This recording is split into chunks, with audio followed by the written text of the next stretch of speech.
stay where you are, it's stability. I don't think that it's possible in Berlin. I try to do that. Who else will do that?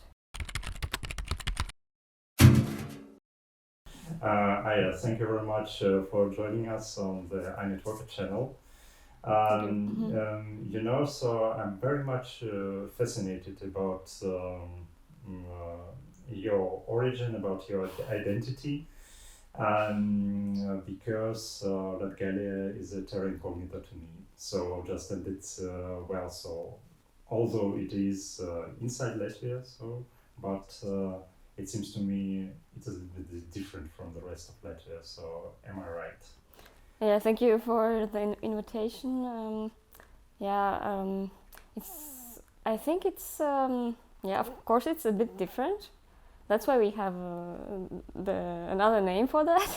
It's not like everyone is Latvian. Okay, everyone's Latvian, but Latgalians are like Latvians with added value.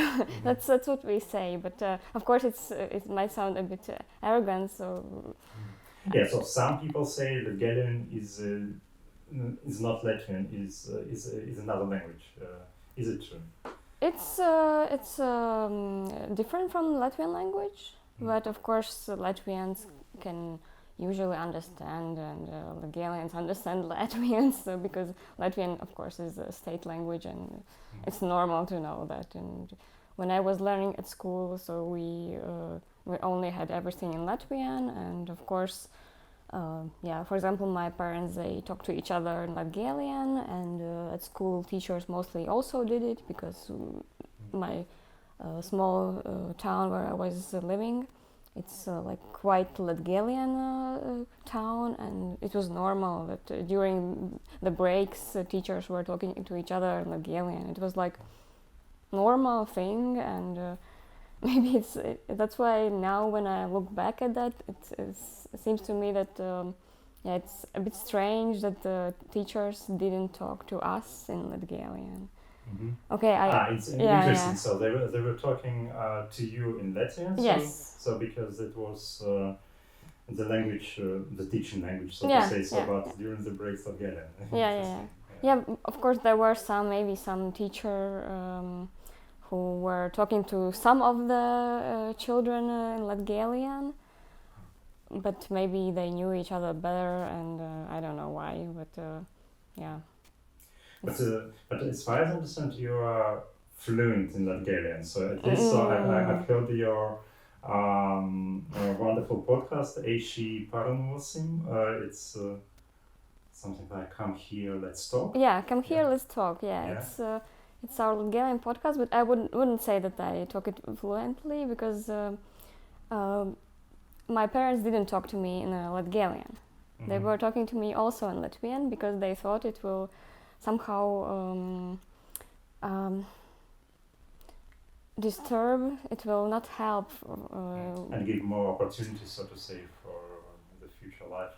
I don't know if that, but they thought that I will have problems with my Latvian lessons of Latvian language and literature, and I don't know if it would be like that, but I think it's really added value to my personality that my parents were talking Latgalian, not to me, but still, and I as a child, when you're a child, you simply absorb it. It's normal. And I also had Russian neighbors, and Latvian was a state language and is still. And it was kind of a multicultural mix. Of course, you can't compare it to what we have here in Berlin, but still, yeah. It somehow made me the person I am, I guess. And yeah. Yeah, so exactly. So the question is also about identity. So I've seen that you attended a seminar in Iceland about identities, and I was thinking also, wow. So just then let's talk about identities. What does it mean to you to be a Latgalian? That's what many people ask me, because there are not so many people abroad who are Latgalians and who still want to somehow keep this language and keep on talking in Latgalian, and I try to do that. And I think for me, first of all, it's the language of my parents.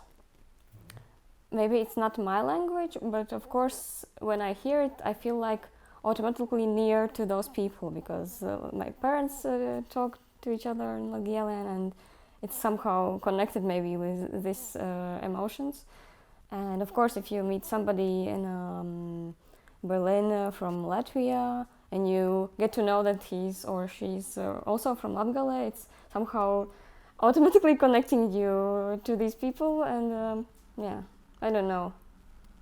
I think it's the thing that happens to everyone. Maybe if you're from I don't know, Bavaria in Germany, then maybe you also feel a bit different. And when you meet somebody in Berlin from Bavaria, then you also feel like a immediate connection. I don't know. Yeah, by the way, so when I studied in Bavaria in Munich, so some of our professors talked to us Bavarian as well, so not only German. Yeah. So Bavarian dialect, of course, but it's quite different from the standard German. You've been to many places in Germany, so I must say to you, you've been far from Latgale for a long period of time already. Yeah. So just what does it feel like being from a relatively small town and suddenly being in Berlin? So. Oh, that's hard actually, because I don't know. I really miss the silence I had at my hometown. When you could go outside and see the stars at night, not only like these lanterns, and yeah, I really miss it. And grew up with the nature around me, and okay, it's really interesting, this cultural life here. It's a multicultural city, and it's really big and always something to do, and you will never discover everything. That's good, but sometimes you get tired from that. Yeah, and you just want your own little place where you can, I don't know, go outside and nobody will look at you, and you will just sit there and enjoy reading a book, and it's silent, and there may be sounds of birds singing and something like that. Yeah, sometimes it's hard, but yeah, now I'm here and now I'm trying to get the best out of it. I think, yeah. So, but is your kids, your neighborhood, a kind of does it give you this feeling of a small place or no? I don't think that it's possible in Berlin. I don't think so, because everything's so near, and there's so many people, and there's really no place where you will be alone. It doesn't matter if it's like Zehlendorf or I don't know, Kreuzberg or any other kids. I don't believe in it because it's so big. It's so everyone wants to live here, and yeah, that changes. My wife says that Berlin is the best place in the world. Yeah. So the best city. Okay. So she can imagine. Okay.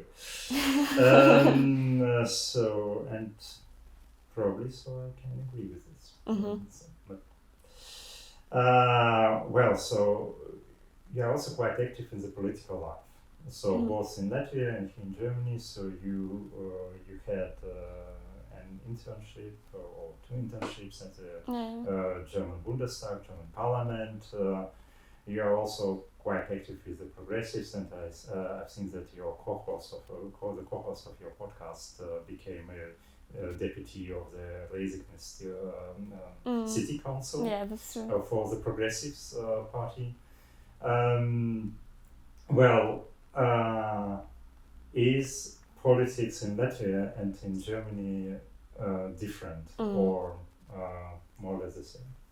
Oh, during my internship, I had really big luck because my chef, he was very, very active, and he's kind of person who is greeting everyone in his region where he's from, and you can't compare it to any politician. I know in Latvia maybe some local politicians there are that kind of. But I think in Germany you are not that, because it's a bigger country, much bigger, and you can't know everyone, and maybe somebody who is a star in one city is an unknown person in another city. In Latvia, if you are popular in, I don't know, in Rezekne, in one city in Latvia, then somebody will know you in Ventspils or, I don't know, Jūrmala or so on. At the other end of the country. Yeah. So near Riga. I think it also affects how people see politicians and how politicians connect to voters and how they are cooperating or not. I think it's in Latvia, politicians, they are not that sadly they are not that interested in many corporations. I don't know, sometimes they don't see this added value you were talking about. And yeah, of course, at the same time, the society itself, when you start getting popular or trying to change something, sometimes the reaction is very negative, because there's somebody who's again in this event with us. What is he doing here? They don't understand. Yeah, maybe. Of course, sometimes there are politicians who simply appear everywhere to get votes, but without any other reasons and aims. It also happens. It's normal. And but somehow I saw in Germany that German politicians can be different, and they are also really interested in these small people, so to say, and that's what inspires me. And I think in the case of progressives, they're more like German. They're trying to, but of course, in the society we have in Latvia, it's sometimes not that easy, to prove that somebody can trust you, that you are not just like everyone else. The progressives are a kind of bottom up movement or something like that, so just really kind of from the people. Because they are interested in people whose lives are not privileged. So many of us, they come also from just grassroots activities, and but they have understood that who else, when if we don't know and we don't do something, who else will do that? We know it. We come from this area, and we must change something also politically. I guess it's really important, and of course you can't do everything. You have to learn very much to understand what's happening up there. But I don't know. For me, it's the best approach, and I think we must continue like this. Yeah. Okay. Here's a question about Germany. So, in my perception, young Germans are fed up also with the German politicians. So, so what we see, with those strikes, climate strikes, and so on and so forth, and even Greens are not radical enough for them, what I've seen at the last elections is that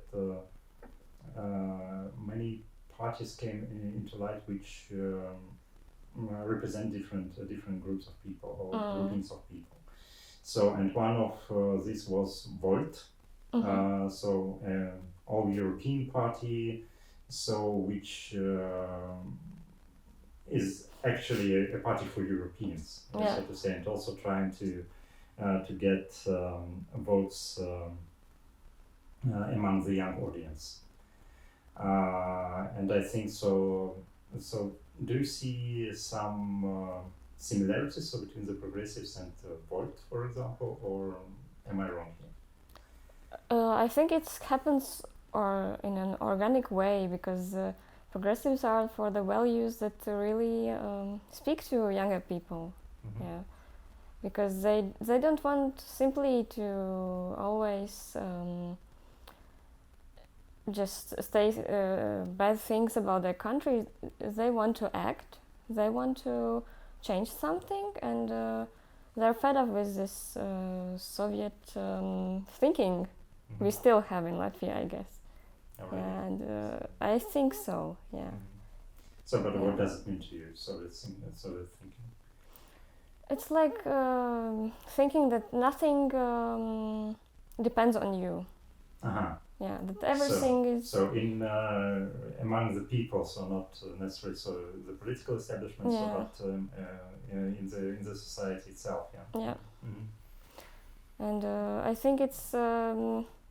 Of course, I understand those people, because if they're living like in a bad, have bad life conditions, they have no job and so on, then of course the first thing you will maybe try to do is to find a place to work, and that's the most important thing in your life. And maybe you don't have like this privilege to think about something else, to do something in your local community. Yeah. Only if you, I don't know, if something very strange happens and you just can't be silent, maybe then.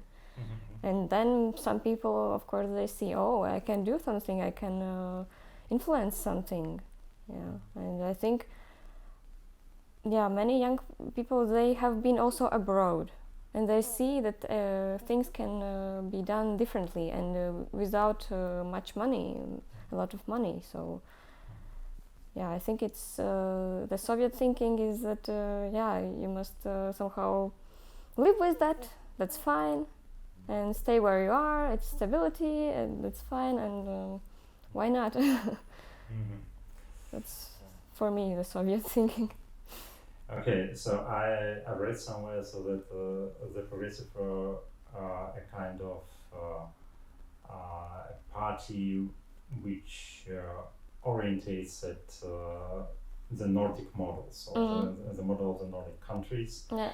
And in general, so Latvia is also historically very connected to Nordic countries, of course, to Germany and to Nordic countries, to Sweden, for example. And so what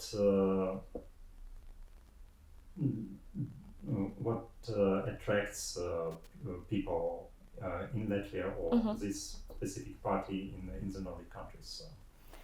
I think the Nordic component comes from how we see economics.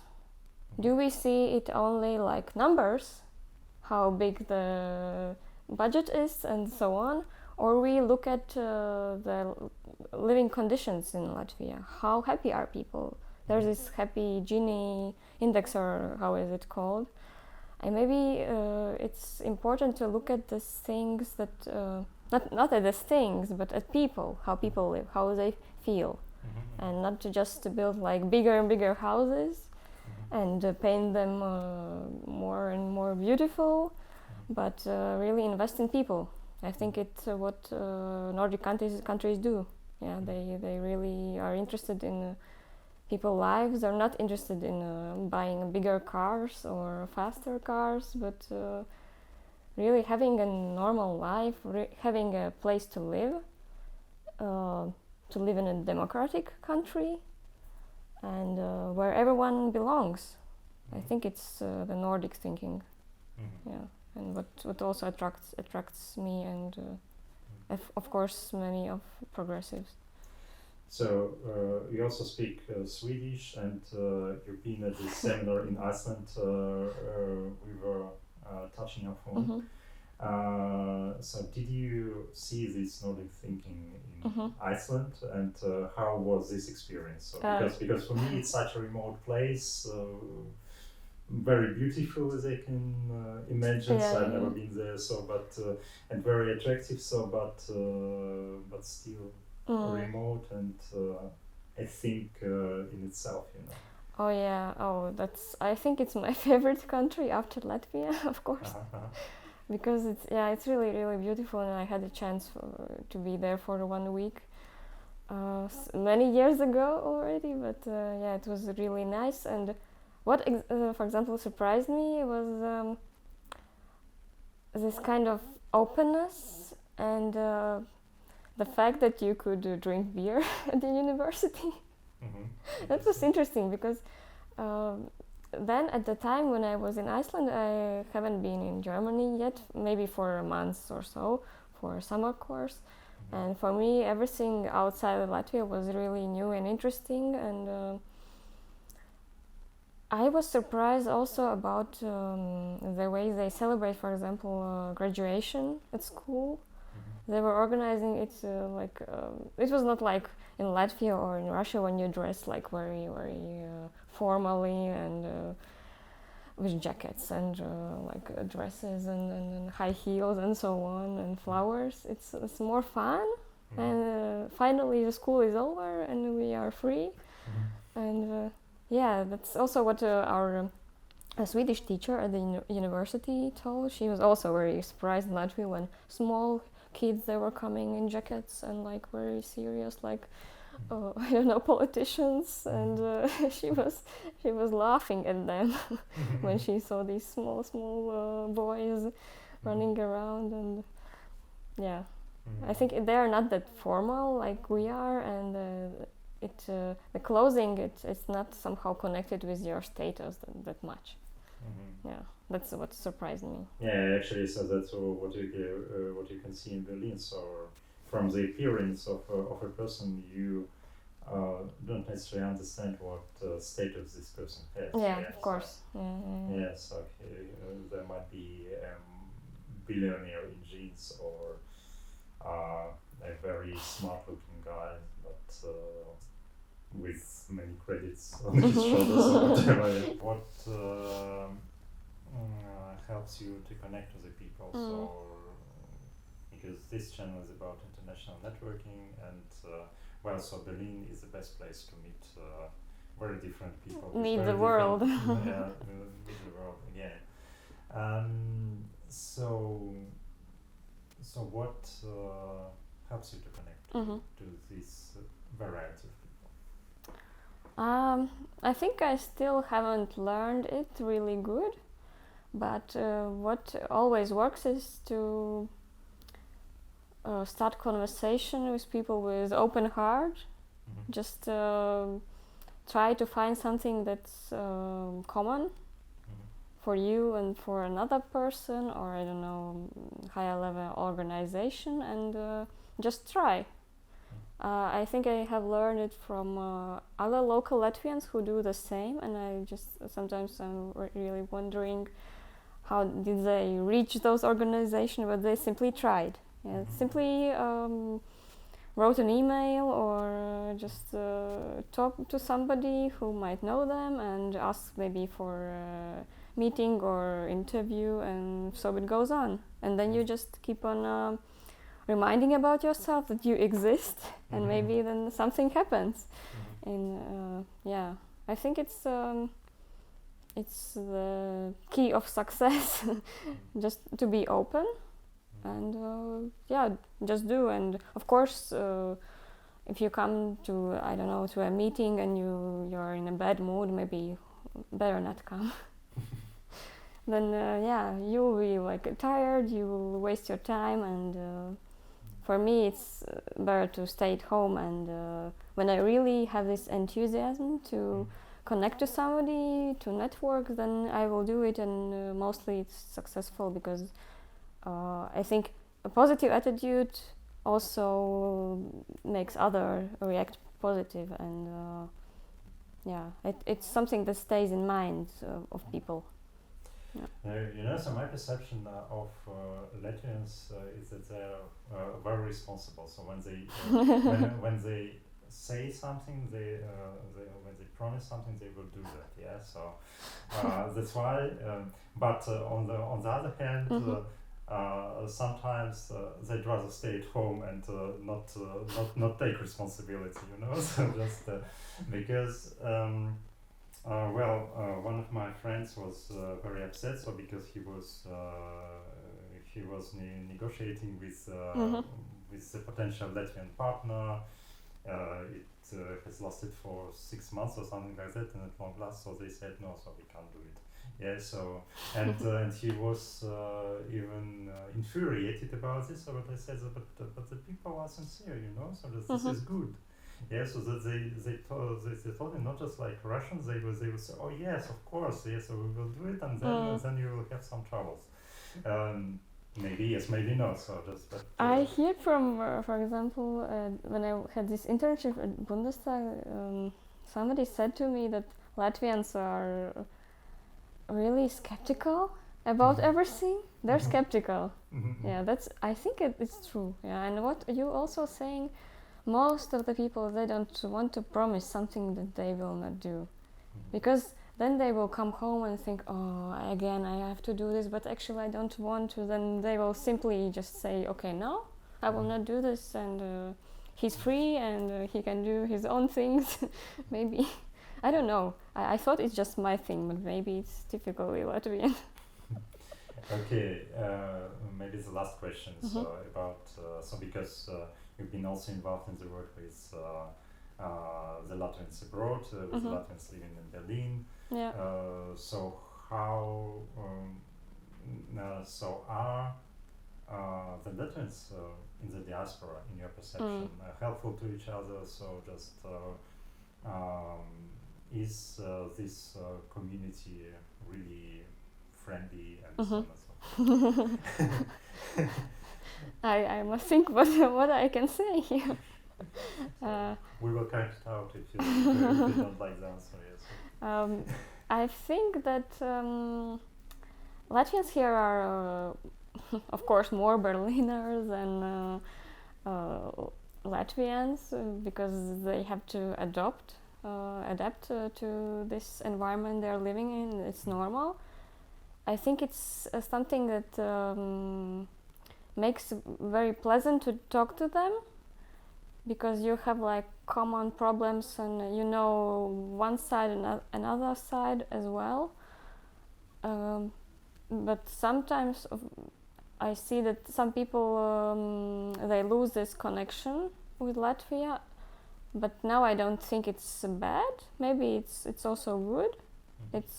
Maybe it's not bad or good. It's simply normal. Yeah. And but for me, for example, it's a personal struggle. How far can you go to be yourself, to stay Latvian, and also to not simply isolate yourself in your Latvianness, but be also German and citizen of Germany or Berliner or so.